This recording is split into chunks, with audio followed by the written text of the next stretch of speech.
Hi friends, welcome to my channel. இன்றைக்கி ஒரு புது டிசைன் பார்க்கலாம் பேங்கிளில். இதுக்கு பார்த்தீங்கன்னா நான் ஃபஸ்ட்டு ஸ்டார்டிங்லேருந்து உங்களுக்கு காமிக்கிறேன். இது வந்து இப்படி தான் இருக்கும். நம்மளோட பேங்கிளோட பேஸ் வந்து பிளாஸ்டிக் பேஸ் வந்து இப்படி தான் இருக்கும். இது வந்து பார்த்தீங்கன்னா 2 கட் 2/6 சைஸ். இது உள்ளே வந்து 6 சென்டிமீட்டர் இருக்கும் இன்னட்டையாக. இது வந்து என்ன டைப்னால் வந்து நார்மல் பேங்கிள்னு சொல்லுவாங்க. நம்ம முன்னாடி டிசைன்ஸ்லாம் யூஸ் பண்ணுறது வந்து ஃப்ளாட்டாக இருக்கும். ஸோ இதுக்கு வந்து நான் என்ன பண்ணியிருக்கேன்னா, காமனாக இருக்கிறதுக்காக கோல்டன் த்ரெட்டில் வந்து ரேப் பண்ணி வச்சுருக்கேன். பாருங்கள், இது வந்து என்ன தீம்னா வந்து வெறும் ஒரே ஒரு சிங்கிள் பேங்கிள் மட்டும் நம்ம ஹெவியாக பண்ணாலே நமக்கு வந்து நல்லா இருக்கும் லுக்கு. ஸோ அதுதான் இது. இப்போ இந்த டிசைனில் பார்த்தீங்கன்னா நான் வந்து ஒரு பேங்கிள் வந்து ட்ரை பண்ணிவிட்டு உங்களுக்கு நான் காமிக்கிறேன். இப்போது இன்னும் இது வந்து ட்ரை ஆகலை, இப்போ தான் வந்து க்ளூ பண்ணியிருக்கேன். பார்த்தீங்கன்னா ஒரு 3D எஃபெக்டில் இருக்கும் இந்த ஃப்ளார் வந்து. எப்படி இருக்குன்னு பாருங்கள். சிம்பிளான டிசைன் தான் இது. எந்த சாரீக்கு நான் கஸ்டமைஸ் பண்ணேன் அப்படிங்கிறதும் நான் லாஸ்ட்டில் உங்களுக்கு காமிக்கிறேன். இதுக்கு வந்து நம்ம ரெட்டில் வந்து மூன் ஷேப் க்ளாஸி குந்தன் ஸ்டோனும் 8K க்ரீன் க்ளாஸியும் பெருசு எடுத்திருக்கேன். ஃப்ளாருக்கு இன்பிட்வீனில் வைக்கிறது வந்து golden colour 4mm golden beat. நான் வந்து டிஸ்கிரிப்ஷன்லேயும் மெட்டீரியல்ஸோட டீட்டெயில்ஸ் உங்களுக்கு நான் வந்து இன்க்ளூட் பண்ணுறேன், பார்த்துக்கோங்க. ஸோ இந்த பேங்கிளுக்கு வந்து யூஸ்வலாக நம்ம இந்த மாதிரி ஃப்ளார் டிசைன் 3D எஃபெக்ட்லாம் பண்ணுறப்ப நம்ம என்ன பண்ணுவோம்னா, மேக்ஸிமம் நம்ம இந்த ஃப்ளாட் பேங்கிளில் பண்ணோம்னா இன்னும் நல்ல 3D எஃபெக்ட் வந்து மேலே தூக்குன மாதிரி நல்லா வரும். ஸோ நான் இது தான் வந்து ஃபஸ்ட் டைம் என்ன பண்ணேன்னா, நார்மல் கர்வ் பேங்கிள்லேயே இந்த டிசைன் பண்ணால் எப்படி இருக்கும் அப்படின்றதுக்காக நான் எடுத்தேன்.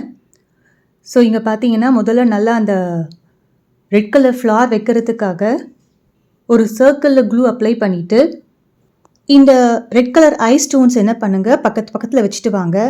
எனக்கு வந்து இந்த 2/6 சைஸில் 2 கட் நார்மல் பேங்கிளுக்கு கிட்டத்தட்ட கீழே வைக்கிறதுக்கு ஒரு சர்க்கிள் வைக்கிறதுக்கு எனக்கு 6 ஸ்டோன்ஸ் வந்து கரெக்டாக இருந்தது. அந்த ஃப்ளவர் அரேஞ்ச்மெண்ட் கரெக்டாக வந்தது. நம்ம ஃப்ளாட்டில் பண்ணுறப்ப என்ன பண்ணலான்னா, கொஞ்சம் இடையில ஸ்பேஸ் விட்டு பண்ணலாம். இடையில இன்னும் உங்களுக்கு தூக்குன மாதிரி வரணும், ஸ்பேஸ் விட்டு பண்ணலாம். நான் இங்கே வந்து அப்படிலாம் பண்ணலை, சின்ன ஒரு ஃப்ளார் மாதிரி பண்ணிட்டேன். ஸோ வச்சுட்ட பிறகு நீங்கள் அலைன் பண்ணிக்கோங்க. கரெக்டாக வந்து சென்டரில் கேப் இல்லாமல் கரெக்டாக வருதான்னு ப்ரெஸ் பண்ணிக்கோங்க. இது மேக்ஸிமம் உள்ளே வந்துடும்.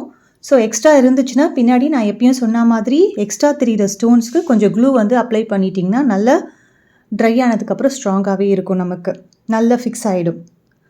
பாருங்கள், இதுக்கப்புறம் பார்த்தீங்கன்னா இந்த கொடி டிசைன் மாதிரி லீஃபாக வைக்கிறதுக்காக நான் என்ன எடுத்திருக்கேன்னா வந்து முன்னாடி சொன்ன மாதிரியே வந்து 8K பெரிய ஹை ஷேப் வந்து க்ரீன் க்ளாஸி எடுத்திருக்கேன். டார்க் க்ரீன் க்ளாஸி எடுத்திருக்கேன். பெரிய ஸ்டோன்ஸ் வச்சுட்டு இது பட்டையாக வரா மாதிரி நான் தீம் எடுத்தது. ஒரு 2 லேயரில் அதே மாதிரி இலை வந்துட்டு ஒரு ஃப்ளவர், இலை வந்துட்டு ஒரு ஃப்ளவர், அந்த மாதிரி தீம். உங்களுக்கு வேணும்னா நீங்கள் வந்து இந்த 8K ஐலேயே வந்து 6K ஐயும் இருக்குது, அதையும் யூஸ் பண்ணிக்கலாம். அது கொஞ்சம் சின்ன ஷேப்பாக இருக்கும். உங்களுக்கு நிறைய வேணும்னா 2 ரோக்கு பதிலாக ஒரு 3 ரோவாக கூட வச்சுக்கலாம். ஒரு 6 ஸ்டோன்ஸ் கூட வச்சுட்டு அப்புறம் ஒரு ஃப்ளார் வச்சுக்கலாம். நம்ம இஷ்டம் தான், எப்படி வேணால் பண்ணலாம். அதே லீவ்ஸை நான் இப்போ வி மாதிரி வச்சுருக்கேன்னா நீங்கள் கொஞ்சம் மாற்றி கூட வைக்கலாம், ஜிக்ஸாகாக கூட வைக்கலாம். ஸோ நம்ம இஷ்டம் தான் அது. பாருங்கள், ஸோ இதே பேட்டர்ன் தான் எனக்கு பேங்கிள் ஃபுல்லாகவே வரப்போகுது. பாருங்கள், இப்போ வந்து அந்த 3D எஃபெக்ட்க்கு வந்து ஸ்டோனுக்கு மேலே ஸ்டோனுங்கிறதுனால நம்ம என்ன பண்ண போகிறோம்னா, எப்பயும் போல் B7000 க்ளூ நம்ம நல்லா அப்ளை பண்ணிவிட்டு இதுக்கு மேலே கீழே வந்து 6 ஸ்டோன்ஸ் வச்சேன்னா, ஸோ மேலே வந்து பார்த்தீங்கன்னா ஒரு 4 ஸ்டோன் தான் நான் வைக்கிறேன். அது கூட வந்து பார்த்தீங்கன்னா இது எப்படி வச்சுருக்கேன்னா, நல்லா அந்த ஸ்வஸ்திக் சிம்பிள் மாதிரி வச்சுருப்பேன். எதுவும் தூக்கலை, நான் அப்படியே வந்து அந்த சிம்பிள் மாதிரி வச்சுட்டு அது நல்லா இருந்தது பார்க்க எனக்கு, அதனால் நான் அதை அப்படியே வச்சுட்டேன். பாருங்கள், இதை இன்னும் கொஞ்சம் இந்த ஸ்டோனை கொஞ்சம் நீங்கள் டில்ட் பண்ணி கொஞ்சம் இன்னொரு ஸ்டோன் எக்ஸ்ட்ரா வச்சிங்கனாலும் இன்னும் கொஞ்சம் எஃபெக்ட் நல்லா வரும். அது நம்ம இஷ்டம் தான். ஸோ நான் இது இப்படியே போதும் அப்படின்றதுனால விட்டாச்சு. பாருங்கள், இதை கம்ப்ளீட் பண்ணுறதுக்காக இதுக்கு மேலேயும் மறுபடியும் நம்ம கொஞ்சம் B7000 க்ளூ வச்சுட்டு 4mm கோல்டன் க்ளாஸி, நம்ம கோல்டன் ஸ்டோன் சொல்லுவோம் தெரியுமா, நார்மல் அந்த ஸ்டோனு தான் நான் மேலே வந்து வைக்க போகிறேன். ஏன்னா இந்த சாரீ பார்த்தீங்கன்னா ரெட், டார்க் க்ரீன், கோல்டன், இதுதான் மிக்சப்.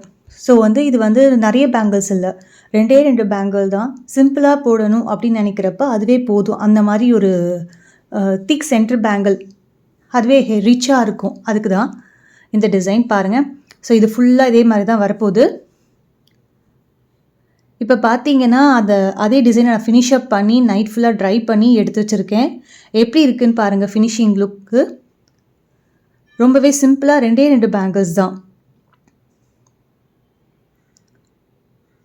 நல்லா ட்ரை பண்ணியிருக்கேன் நைட் ஃபுல்லாக 3D எஃபெக்டில். பாருங்கள், இப்போ நான் வேர் பண்ணி காட்டுறேன் எப்படி இருக்குன்னு பாருங்கள். நிறைய பேங்கிள்ஸ் வேண்டாம், சிம்பிளாக ஒன்று போதும் அப்படின்னு நினைக்கிறவங்களுக்கு இந்த மாதிரி நீங்கள் வந்து 2 கட் பேங்கிள்ஸில் நம்ம பண்ணிக்கலாம். ஸோ இது வந்து நான் எந்த சாரீக்கு வந்து நான் கஸ்டமைஸ் பண்ணேன் அப்படின்றது நான் உங்களுக்கு காட்டுறேன் பாருங்கள். ஸோ இதுதான் அந்த சாஃப்ட் சில்க் சாரீ. ஸோ எப்படி இருக்குன்னு பாருங்கள். இதில் ஃபுல் அண்ட் ஃபுல் வந்து red, dark green and golden zari தான். ஸோ இதுக்கு வந்து நான் வந்து இந்த காம்போ எடுத்திருக்கேன். எப்படி இருக்குன்னு சொல்லுங்கள். ஹோப் இந்த வீடியோ உங்களுக்கு யூஸ்ஃபுல்லாக இருக்கும்னு நினைக்கிறேன். தேங்க்யூ.